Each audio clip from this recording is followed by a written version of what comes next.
We'd like to begin this podcast by acknowledging the traditional owners of the land on which we meet today, the Whadjuk Noongar people, and pay our respects to elders past, present and emerging. Welcome back, Mel. We're 31. We're in our 30s now. Ooh. What do you think? Yeah. We got so excited when we turned 18. We thought that was brilliant. Then we were 21. You're all excited and you're ready to face the world at 21. And then you hit 30 and you think, oh, God, how much longer? Because we really want this podcast to die, don't we? As soon as possible, isn't it? Absolutely, because that means we've finished greyhound racing. Yeah. We don't want Ended it. We don't want to keep coming. We don't want to be in our 50s talking about ending greyhound racing, do we? But maybe we could start talking about other things. Or we could get together. Absolutely. Yeah, we could still get together. I hope so. But anyway, here we are, episode 31. What are you thinking?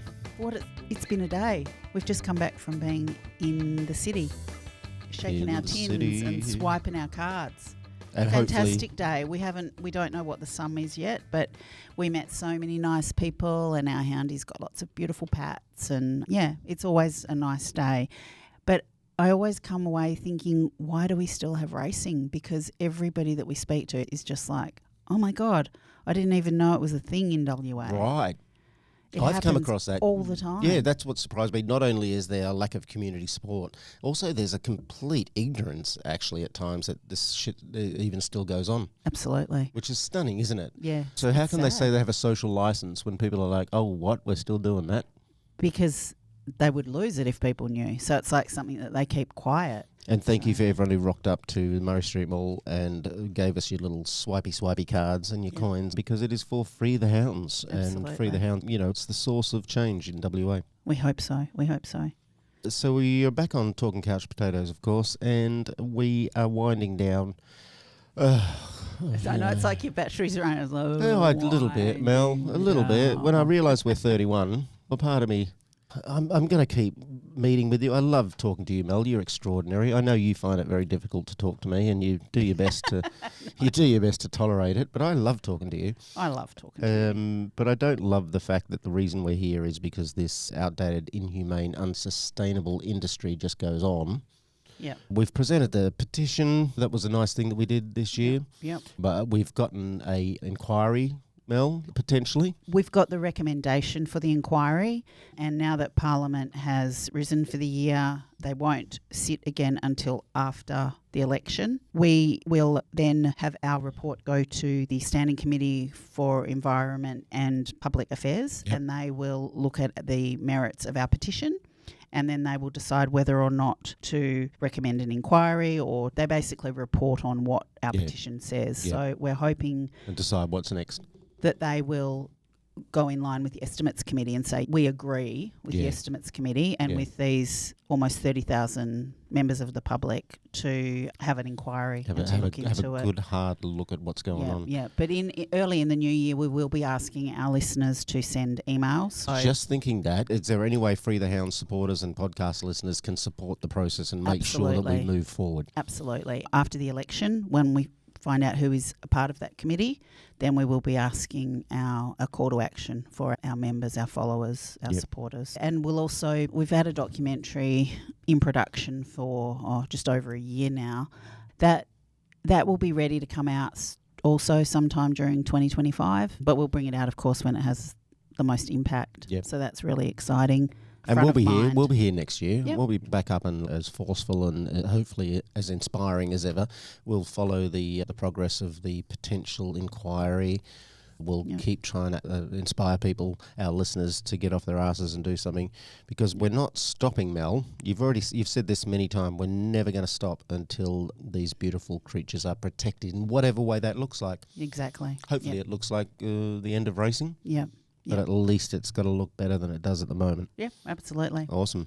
Mel, guess what? You've done it again, frankly. You've got another incredible guest. I know. I'm always astounded by the people you know, Mel. They're always inspiring, motivated, action-based people that we talk to. But see, that's why we can continue to do what we do. When you surround yourself with people like that, it motivates you to keep going. So that's, if you can do anything in life, find someone that motivates you to do something. Yeah. Preferably something good. You're that person for me, Mel. Gemma got me into this sort of whole area. I've said many times, I used to go to the dogs as a kid. I thought they were just racing dogs. They're not companions. Gem re-educated me, rehabilitated me. But then, Mel, I met you, and you've just lit a real fire underneath what Gem started. So I agree 100%. Meet people that inspire you, and they'll show you the way, and they'll show you what you can do.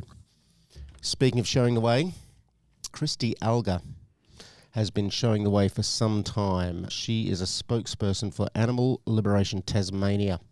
She's leading the Defund Tas Racing campaign, which I guess aligns a little bit with what we're trying to do in WA, isn't it? Defund.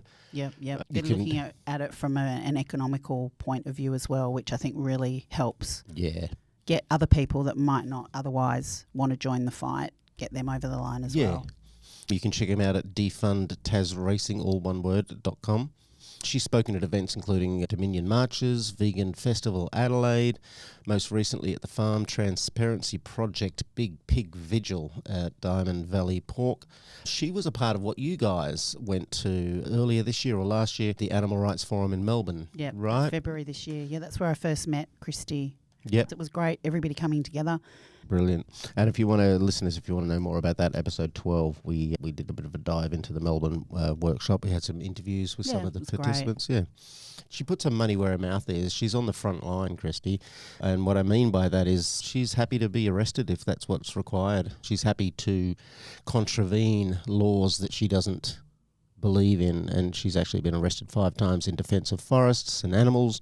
And she views these acts of civil disobedience as pivotal to achieving animal liberation. We had a chat with Lisa last week about the links or differences between advocacy and activism.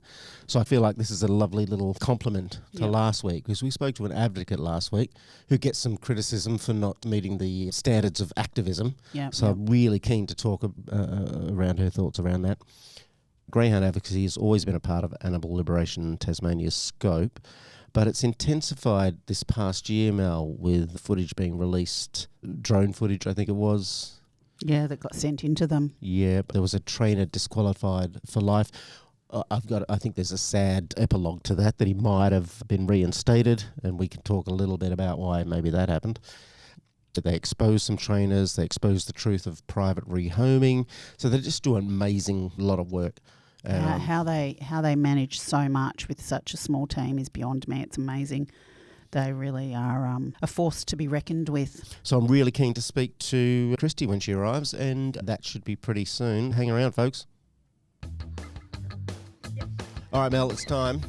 I know. I'm very excited to chat to Kristy. Me too. And as I was saying, I think it's such a compliment to our last guest, Lisa, local MLA from WA, and just to talk to someone who, I know when I was a kid, Tasmanian political, social welfare rights were like massive when I was a kid watching TV, and we're talking to someone who's right in the centre of that. It's going to be awesome. I'd like to introduce all of our viewers to Kristy Alger, who's a member of the Animal Liberation Tasmania. How are you, Kristy? I'm fantastic. Thank you so much for having me on. Thanks for making time. I'm gonna start at the beginning, Kristy, if that's all right with you. Yeah, sure. When did your sort of love of animals begin? But also, I have a love of animals, and a lot of people do, but not many of us move into the political arena and really commit themselves and their energy and their time to the level of activism you have. So how did that lead to you becoming involved with Animal Liberation Tasmania? Damn, so this is going back a long time, not to age myself, but so when I was a kid, my grandmother, Maureen, was perpetually bringing in animals, like abandoned cats and dogs, and giving them a home and absolutely loving them a little bit too much sometimes. Sometimes her cats were quite fat. She would even steal animals who needed to be taken out of bad situations. Wow. I remember one particular case when there were people who moved in down the road, and they had a beautiful big black Labrador cross kept on a short chain, and she befriended the owners and played the fuddly old woman really well and started offering to walk the dog. And then one day, oh no, the dog took off and I couldn't keep a hold of him. He was too big and strong. And in actual fact, he'd been sent to a safe place. Wow. I grew up watching that and really being influenced by that. And then I guess getting social media back in 2011 was when I signed on to Facebook. And of course, being an animal lover, I followed all the animal pages like Animals Australia, and that led to following the Ban Live Export campaign. Yep. And in 2011, there was, of course, the big exposés into live export of cows overseas and seeing the abysmal treatment that they were receiving. And it just made me sort of, I guess, reassess my involvement in that system of using animals and violence towards animals. And so I chose to go vegetarian. And at the same time, I started fostering dogs and puppies for a local shelter down here. Yep. And came in contact with vegans, these scary vegan people. My only interaction with vegans has been to really mock and ridicule veganism, to be honest. And them becoming friends, it was like, oh, this is actually quite normal. They're normal human beings. So I chose veganism in 2012. And it was a bit of a lightning rod moment when I was watching The Cove about the slaughter of dolphins in Taiji. And there's a moment in that where the water at the mouth of the cove goes from this beautiful clear blue to red with blood. And I was like gripping the couch and just sobbing my eyes out. And I was like, this is the moment. That's my moment to make a big decision of whether I want to be involved in this sort of harm towards other animals. And so that's the moment I went vegan. Well done. Yeah. And then in around 2015, I started to become really good friends with local and amazing activists who were getting involved in some incredible things. This is around the time that Farm Transparency Project, then Aussie Farms, were really starting to build their activism profile with investigations and direct action. And these people I was becoming friends with were involved in parts of that. And they decided to form Animal Liberation Tasmania as a new grassroots organisation in 2016. And they invited me to come on board, and yeah, the rest is history. So basically, you watched your nan, decided, hung around with a bunch of reprobates, and absolute reprobates. Yeah. And then I was brainwashed. Well done. Yeah. Awesome. I guess, Free the Hounds, the focus is very much to end greyhound racing, work at mitigating the harm as much as we can. What sort of led to Animal Liberation Tasmania getting right on board with that and actually making greyhounds one of your major campaigns over the past few years? Yes, Animal Liberation Tasmania really launched off the back of slaughterhouse exposés down here with, I think it was Gretna Meat Works, Tasmanian Quality Meats and Craddock Hill at the time. And we did some really solid work for many years on that. But then COVID hit, of course, in 2020. And like a lot of groups, it really limited our movements, what we could do. And also energy. I think that initial period, everybody was just so tired, just trying to survive, literally. And so ALT sort of fell on the back burner a bit when it came to memberships and activism and getting out there and doing things. And I was looking around to see where we could start to rebuild for ourselves here in Tasmania and looking about at possible campaigns. I've been watching a lot of Cranky Vegan as well, Jake Conroy from the States, and really tapping into his idea of pressure campaigns, where you isolate an issue and you really throw everything you have on that issue with certain strategies and tactics. Right.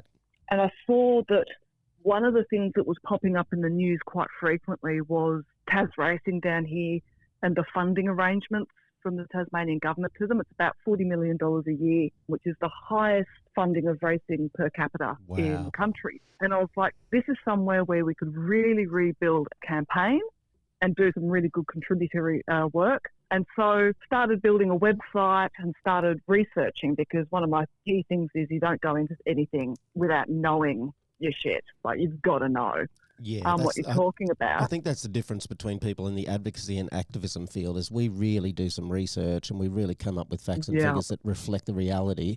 And then I think the vested interests tend to find ways around those figures and present some pretty dodgy stuff. Is that your experience? Yeah, exactly. It's not a matter of just seeing a dog falling and breaking a leg on track and then going out and protesting at the track. It's a matter of, okay, so what are the statistics behind that? What are the reasons behind that? What's the research behind that? And so making sure that you've got a really solid foundation of knowledge behind you before you go out into the public and start saying, this is why we're against this. Yep. And at the same time as I was starting to build the website, this drone footage landed on my desk, and it was from somebody who clearly knew what we were beginning to build and work on, and it was from Anthony Bullock's property. For your listeners over there who might not be familiar, Anthony Bullock has been leading greyhound trainer for year after year in Tasmania, not because of any integrity or good ethics, but because he just simply has so many dogs that he just floods races with. He's become the epicenter in Tasmania, hasn't he? He really has. Yeah, I think for the limited research I've done, he's basically just he's the biggest bloke in the shed. He's too big to fail is essentially the way it works. Yeah. For context, there's a huge amount of work that's been done in Tasmania over the years on greyhound racing by individuals and organisations. One of my great friends, Fran Chambers, at Let Greyhounds Run Free, of course, has been, headbutting this brick wall for many years and has been an invaluable mentor for me with knowledge and skill sets. And she's just brilliant, isn't she, darling Fran? God, she's a powerhouse. She is. No, I love Hi, Fran. Hope you're listening, Fran. We love you. We love you so much. We do. But what had not been seen before, nobody had ever seen behind the fences, where we know what happens in there, but very rarely do you see actual footage. What the drone footage provided was this over-the-fence view of how dogs in this massive kennel were actually living. Right. And it was just mind-boggling to see not just the numbers of dogs, but the absolutely appalling conditions they were being subjected to. It's always extraordinary to me, Kristy, when you pointed to there's the public perception or what government is told, the stuff that's above the veil, and then the veil is lifted now and then. But what really stuns me is that it's not that there's a slight difference between what's above the veil and what's underneath. It's fundamentally, catastrophically unexpected. Yeah. The reality compared to what they present. Yeah. Down here, Tasmania as a brand, we're all clean green, bucolic, paradise. Nothing goes wrong in Tasmania. We're all so lovely down here, basically. So when you get these little windows open up into the industries that operate down here, like slaughterhouses, like forestry and logging, like greyhound racing, like harness racing with Ben Yole as well, it really puts a chip in that solid facade. Brand that's put out there. Yeah. Yeah. I guess, so this guy's been around for a while. People within the industry must know a fair bit of stuff. Politicians who work with Anthony Bullock don't work with him, but clearly aren't working against him. Why do they continue to look the other way? What's the motivation there? Why this level of corruption and mismanagement and not complying with animal welfare? Why is it allowed to continue? I think there's two main angles into that question. One is there was an overwhelming sense from industry participants that they didn't support what Bullock was shown to be doing, but they weren't prepared to go all out on an attack on him because he's so big in the industry. Right. And without him, so many dogs wouldn't be in races, and it would throw the industry into absolute turmoil. And it took them weeks and weeks to start to rebuild the race numbers after his suspension. So that too big to fail thing that you mentioned? Literally that. For so many race mates afterwards, the scratch listings on the stewards' reports ran into a couple of pages because of just the sheer volume of dogs that could not be raced because their trainer was suspended. Wow. I think the reason why he got away with what he was doing for so long is because if the stewards had actually done their job with all of their inspections, penalising him for his behaviours in his kennels and what have you, it was just succeeding in bringing the industry into disrepute even more and proving that they couldn't do their jobs, which clearly they can't. And so I think that's, the two key reasons why he's gotten away with it for so long. He's, on one hand, such a central and integral part of the industry, and on the other hand, every time he screws up, it makes the industry look bad. So they just try not to go after him, essentially, more than they had to. And those two things come hand in hand, don't they? When you have someone who is so emblematic of an industry, there's also almost a need for that emblem to look a bit shiny. Exactly. You've got to try and buffer off the worst, or like the surface scratches, so people don't go looking for the worst dents. Yeah. I just want to be a bit cautionary here that we don't maybe put all of the emphasis on one human being, because this industry also is supported by a whole bunch of people, generally not the community. I don't know what it's like in Tasmania, but in WA, there's very little social license and community support for greyhound racing. But we can't just put a pin-up boy and say, you're the problem with greyhound racing, like this Anthony Bullock fella. There's a whole bunch of people who underpin this and support this. Yeah. When you look at Bullock, he works with breeders, both here in Tasmania and on the mainland. He's closely connected with the Dozers II dynasty in Victoria, the Dewans, who are massive breeder trainers over there. He works with a prolific breeder down here who sends a lot of his dogs straight through to Bullock. He's got racing participant friends who use his property to train dogs. And then there's, you've got stewards who know him personally. Then you've got government officials who know him personally. Yeah. It's a whole system there's a network that's propping up this industry, not just one bloke. Exactly. Your report came out. I did my best to have a read of it in time for the podcast. It was pretty dense. It's very dense. It's very thorough. There's a few things that really stood out to me. There was so much that was painful, but particularly, and I don't know if this is just me, but 50% of the deceased greyhounds died under the age of 3 years old. So we talk about Free the Hound support, rehoming here in WA. We have 2 rescued greyhounds ourselves, or survivors. My precious girl Bunny is 8 and my good boy Bo is 5. Oh. The fact that they're dying under the age of 3 years old is 50% of the deaths. That's something that I found stunning, and I just wondered whether you could speak to that and to any other areas that you think worthy of sort of consideration. Yes, for listeners who might not be familiar, the Bad Apples report, deliberately named that, a bit of a tongue-in-cheek dig at the politicians who always say, oh, it's only a few bad apples. No, it's the whole bloody crate. But it's a 200-page document. It details 19 drone investigations into trainer properties in the state, which is a significant percentage of the trainers in Tasmania. It's also got the investigations into a breeder trainer who was giving away undesexed dogs on Gumtree. It's got the Zippy Princess investigation, in which case an actively dying dog was given away on Gumtree.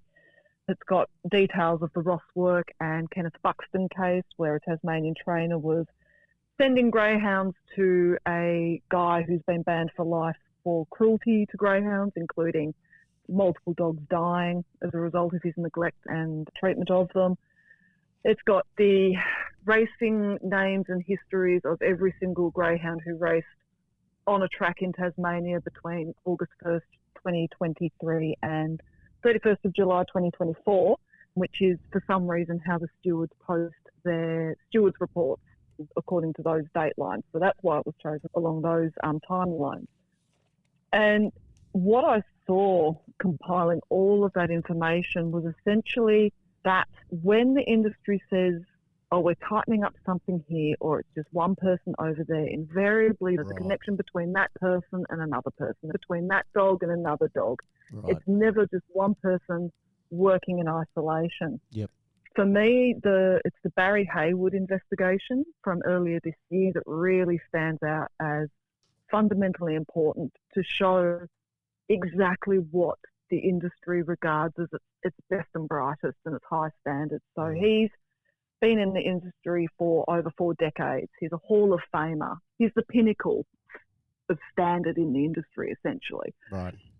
And not only are the kennels that he keeps his dogs in barren and sparse and showing signs of dogs chewing on their beds and no bedding at all, just these hard cots with a thin carpet packed into them. I'm just looking at pictures of them now, actually, from your report, and it's tragic. I would never put my princess or my good boy. Nope. You know, my dog sleeps in my bed on my pillow, for God's sake, and she's 35 kilos. Yeah, half the time I end up on the couch because they look so comfy. Yeah, they need my bed. And even people who don't let their dogs sleep on their beds will look at kennels like that and go, I'd never let my dog sleep in that, like, ever. Yeah. You know, and then he was giving away dogs on Gumtree to just anybody who would put their hand up. So we had members of the public who notified us of this, who went in, and within a couple of hours of meeting with Barry, were given these greyhounds, one of whom had only raced a week prior. So I hadn't even had the mandatory wind-down period, which is, as we know, is so essential for the psychological beginnings of going from being a raced dog to a companion dog. And this poor dog, she was an absolute psychological mess. She was terrified. She was hypervigilant, and just it took 3 months for her to accept she was safe, and she is safe now in the most amazing home. But he was the standard, the gold standard Hall of Famer. And in the end, he did get fined over $1,000 for giving Cheers to You away undesexed and not lodging paperwork correctly.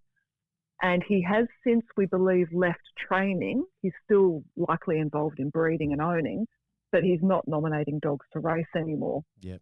That was a bit of a win, but it really highlighted that, you know, you've got Bullock, you've got Hayward as your standard set down here. It's no wonder the industry is struggling to maintain social licence, because it is down here. We know 79% of Tasmanians do not support public funding of greyhound racing. Yeah. That was an EMRS poll that was undertaken last year and proved that there's just not the public support for the industry that they try to make out that there is. It really speaks to the title of your report too, A Few Bad Apples. A Few Bad Apples to me means that the standard bearers, the gold standards, represent a certain level of ethical practice, and then down the bottom there's a couple of people outside of that sphere. But what you're talking about is the actual people at the epicenter of this are far from meeting any kind of standards. So imagine the people on the periphery. We have no idea of how much worse it gets. Luckily, we do in Tasmania. Thanks to you and your work and your organisation's work. Some of the other places that we've shown, believe it or not, I think there's one in there from Birrelly that makes the Hayward kennels look like the Hilton.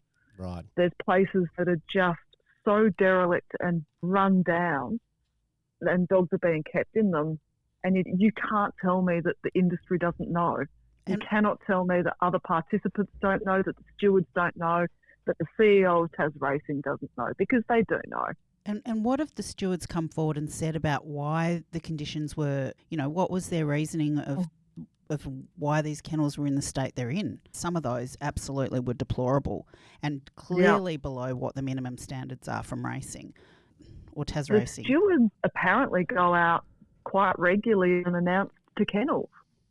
So either the standards that they're being told to enforce are woefully lacking, or they're being told to look the other way. Occasionally they do pick up on things that are very important. Just recently, a trainer down here, he only just got his training licence in February last year, and almost immediately copped a 6-month suspension for presenting a dog with cocaine in his system. He had a surprise inspection recently that found that he hadn't provided appropriate medical treatment to a dog, resulting in the partial amputation of that dog's tail. And so he's copped another suspension, which he's currently appealing. So occasionally the stewards will find something that is important, but it seems to be that when it comes to just the standard living conditions, they are walking into these places, having a look and going, yep, tick the boxes.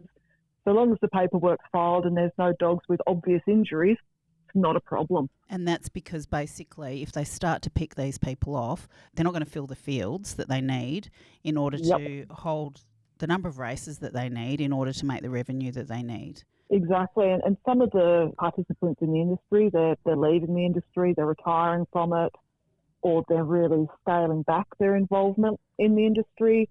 And there's not the number of young folk popping up to take their places. we're seeing that in a considerable downturn in the numbers of dogs being bred down here. The breeders just aren't there to pump out the numbers that they usually do. You know, I think this year to the end of July, only 88 dogs have been bred. And that's 88 too many in this industry, but we're talking in previous years where nearly 300 dogs have been bred in a year. Yeah, that's huge. a massive downturn in the breeding numbers. And I know in Victoria, in their annual report, I think it was a 21% downturn in breeding numbers in the last financial year. Tasmania is really going to struggle, I think, to be fielding dogs after a couple of years, because we're not going to have the ones bred here, and we're not going to have the mainland ones to import. So basically, yeah, like you say, if they do pick off the wrongdoers, the few bad apples, they've got nothing. And they've got to maintain as many people as they can in the industry to survive any longer. Yeah, but what kind of revenue does racing bring into Tasmania? Is it worth it? So Tas Racing has these independent economic review reports. Oh yeah, IER. The IERs. And it's absolute nonsense. Absolutely. Like, 6,400 people employed by or volunteering with racing, and there's less teachers than there are people involved in racing. Like, what? And then they have these indirect employment stats that involve anybody who works in a service station that a greyhound trainer or a horse racer passes through to fuel up at is indirectly employed by the industry. So it's kind of hard to say exactly what return they're making to the community. They always put it at well over $100 million per annum, and it's like, really? Are you really sure about that? We have the same here, exactly the same. Because when you balance it off against the social harms of problem gambling, they're probably generating more of a drain on the taxpayer purse than they are contributing back into it. Yeah, and costing the health departments. It's costing them through mental health issues and harm from gambling for what the small amount that the revenue that it brings in. Because here in WA, the tax that the state government earns is only about 3% of our whole tax revenue, so it's nothing. And greyhound racing would be a fraction, minuscule amount of that. So what is the point? Absolutely.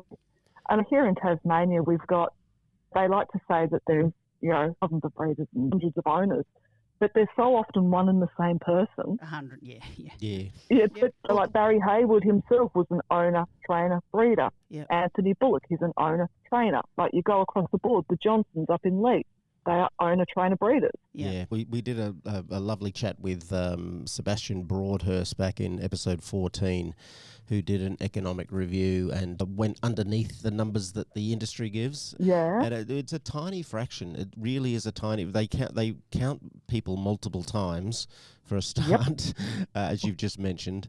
I think we worked out in WA there's roughly 20 odd people who are actually making a full-time that have it as an income. Yeah. Wow. That's the decimation of an industry that we're talking about, is enough people you could have to dinner.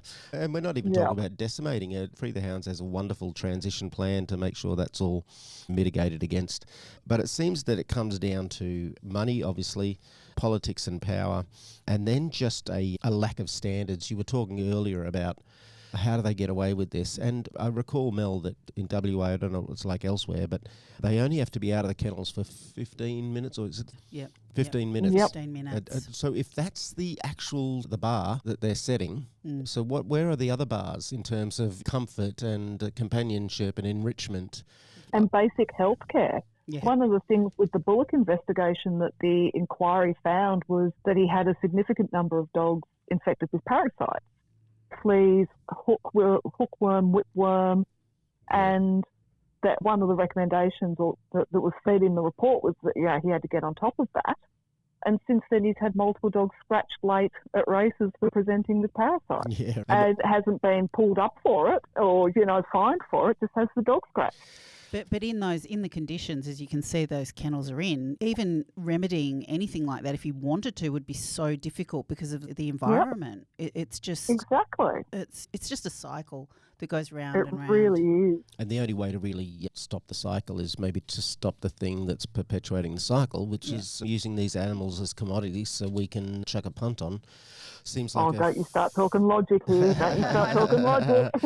Can't be doing that. If you want to hear, if our listeners want to hear more about what Kristy's up to and what Animal Liberation Tasmania are up to, and also you have got the full report, the full Bad Apples report, go to Defund Tas Racing, all one word.com.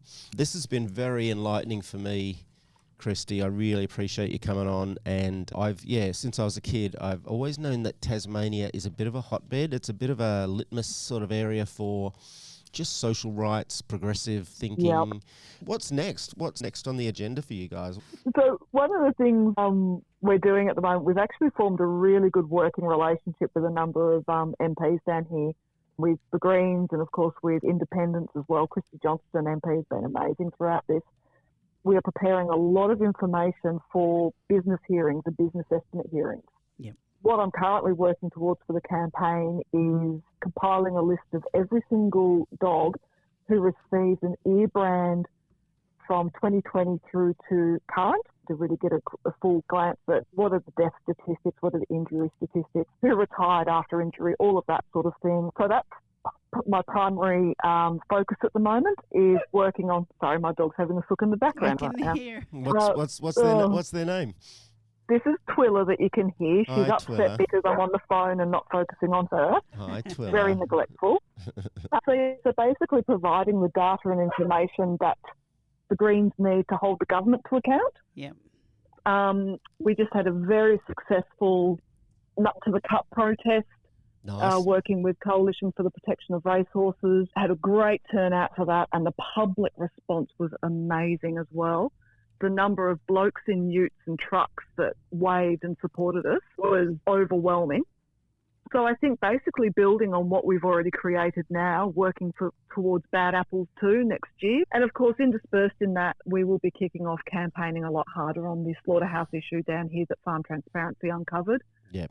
And we're also working towards, so the Tasmanian Liberals announced that they're going to be reviewing the Animal Welfare Act. The Animal Welfare Act, it's always a vote spinner, especially for Conservative governments. So we're going to be working very closely on highlighting the holes and the flaws in the Animal Welfare Act itself. I think we're pushing towards having sentience enshrined in the Animal Welfare Act. It's a symbolic thing to push for, but I think it's also very important for that symbolism. Yeah, absolutely. Shift perceptions. Yeah, perception is and important. then basically just try and cause as much ruckus and havoc as we can, and see how many more times in the next 12 months I can get arrested. You're up to, I think you're up to 5 now. Is that what it is? 6. Roughly 6 now. All right, yeah. Yep. All for a good cause. I'm going to try and get to double figures. Will you come back and talk to us again when you reach double figures arresting? We could talk about, because this has been awesome. This has been fantastic. I would absolutely love to. And everyone who's listening, once again, defundtasracing.com for more info. Before you go, Kristy, I did come up with a title for your second report. I'd like you to consider it. Bad Apples 2, Getting to the Core of the Problem. Oh, I like it. Very clever. Getting to the core. Yeah, I love it. Thank you very much. I'll put that on my vision board on the wall. Yeah, take it to the people and see what they think. See what they say. Yeah, I'll credit you in it, in the acknowledgement. You're awesome. You're you're a friend of the hounds and you're a friend of the animals. You're someone who gets off her ass and does shit instead of complaining about it. So such a pleasure, and thanks for being with us. Oh, thank you so very much. Yeah, stoked. Thank you. Yet again, Mel, what an informative, inspiring, amazing human being we got to chat to. I know. It's fun, isn't it? It's incredible. And I know I keep going on about it, but the people that you have access to, that you're linked in with, that you collaborate with, I've said that you inspire me a lot. The people who inspire me so much as well. But that's what you have to do. It's what we were saying before. Get amongst people that inspire you. Yeah. Because then it's so much easier to continue doing what you do. And find a way to do it, because it's different for everyone. We talked to Kristy this week, who's considers herself more of an activist, who's been arrested multiple times. We spoke to Lisa last episode, who sees herself as more of an advocate and who tries to sort of find that middle ground, and they're all so valuable. Yeah, and I think that's what I'm learning more and more is you can contribute to progress in your own way. Yeah, absolutely. Listening to this podcast is a way to contribute. Yep. The people that came down and contributed to the Tin Shake, Yep. coming to a Free the Hounds quiz night, Yep. going to a Gower quiz night. It takes a village. It really does. Yeah. But sorry, that. But We've got everybody Porky Pig on the show, everyone else. But everybody has to play a part. Yeah. You can't do nothing. If you want change, you have to do something. Yeah, sign a petition. Whatever it is going to help, but you have to do something. Listen to, say, a podcast that's designed to educate, inform, Absolutely. and progress change. And have a conversation about it and hit subscribe and like it and leave a comment. And share it with your friends. Yep. And say if you're a pro racer or whatever, you could have the guts to come on the podcast, have a chat with us, have a polite, constructive conversation. Yep. Yeah, come and say hello. And we're not scary at all. We have a lovely time here. No. We've got popcorn today, folks. We do. Guess and what? Strawberries. Check this out. Listen to this. Yeah, it's actual popcorn. We even do ASMR. That's actual popcorn, folks. Yes, it is. So that wraps us up for now, does it, Mel? Do you have anything else you wanted to talk about, or No, you're I good? don't. All right. Email us at... I've got popcorn in my mouth now. Email us at Talking Pop Potatoes. No. What is it? Podcast. At freethehounds.com.au. Yes. And come and join us and share some popcorn together and share some enlightenment. And if you come and do that, you'll be one of the voices that join a chorus of voices that are leading toward one day, Mel, freeing the hounds. Yeah.